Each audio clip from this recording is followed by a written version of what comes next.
दर्शकबिन अब भने सागर घर फर्केका छन्। सागरको घरसँगको यात्रा सहज भने रहेको थिएन। घर फर्कने क्रममा सागरलाई सलिनाको मामाले किडन्याप गरेर जङ्गलमा रुखमा बाँधिराखेका थिए। मामाको उद्देश्य भने सागरलाई जलाएर मार्ने रहेको थियो, तर कान्छी समयमै आएर सागरलाई त्यहाँबाट छुटाएर लैजान सफल हुन्छन्। यो मुस्किल अवस्थाबाट निस्किएका सागर घर भने फर्कदैनन् र फेरि पनि ससुराली गएका हुन्छन्।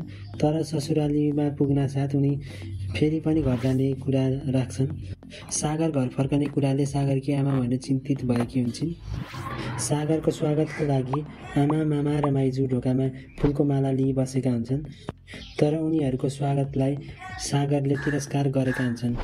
सागरले मामा र माइजूलाई घर छाडी जान र आमालाई भने अन्तिम चेतावनी दिएका छन्। सागर कि त आमा कि सागर आफ्नै सहर जानुपर्ने भन्ने कुरा बताएका छन्। उता ठुलेले भने होटेलमा काम गर्ने एक केटी मन पराएका हुन्छन् र उनलाई भेट्न जाँदाखेरि त्यो केटी अरू नभइकन आफ्नै पूर्व श्रीमती रहेको थाहा पाएका छन्। के अब ठुलेले आफ्नो पूर्व श्रीमतीलाई घर फर्काउने छन् या त्यहीँ छोडेर आउने छन्? हजुरहरूलाई के लाग्छ? हजुरहरूले के देख्न चाहनुहुन्छ?